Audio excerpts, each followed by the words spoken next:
రూ. 500 అమ్ముడుపోతున్నటువంటి ఉల్లిని ప్రభుత్వం తరపున కొని వేలం వేస్తే మొన్న రూ. 30 వచ్చింది, వాళ్ళ రూ. 50 వచ్చింది. అదే మార్కెట్ దగ్గర నుంచి 500కో రూ. 1000కో కొనుక్కుపోతున్నారుగా రైతులు. అంటే ఎక్కడ మోసం జరుగుతుంది? ఎవరు మోసం చేస్తున్నారు? మధ్యలో అధికారులు, బ్రోకర్లు కదా మోసం చేస్తుంది. ఇక్కడ ఇవాళ కూడా రోడ్ల మీద బోర్డులు కనబడుతున్నాయి. విజయవాడ, గుంటూరులో 5 కిలోల బస్తా రూ. 100, 5 కిలోల ఉల్లిపాయలు రూ. 100. ఇక్కడ బోర్డులు కనబడుతున్నాయి మా బెజవాడ, గుంటూరులో. అదే అక్కడ వచ్చేటప్పటికి ఏం కనబడుతుంది? రూ. 1. ఎవరినెవరు మోసం చేస్తున్నారు? టమోటా అంతే. ఇక్కడ రూ. 20 నుంచి రూ. 30 కేజీ ఉంది, అక్కడేమో కేజీ రూ. 1.5 అంటారు. ఎందుకు తేడా వస్తుంది?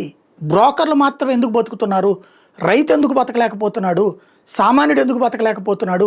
కేవలం వార్తలు ఫ్రంట్ పేజీలో రాసుకుంటాం, నా బోటోడు ఏదో వాగటం. పరిష్కారం ఎందుకు చూడరు? ప్రభుత్వాలు ఎందుకు ఆలోచించవు? ఈ దళారీల వ్యవస్థ తీసేసి సామాన్యుడికి తక్కువ ధరకి రైతుకి ఎక్కువ లాభం వచ్చేలాగా ఎందుకు చెయ్యరు? ఎన్నేళ్ళు పడుతుంది? ఎన్ని దశాబ్దాలు పడుతుంది?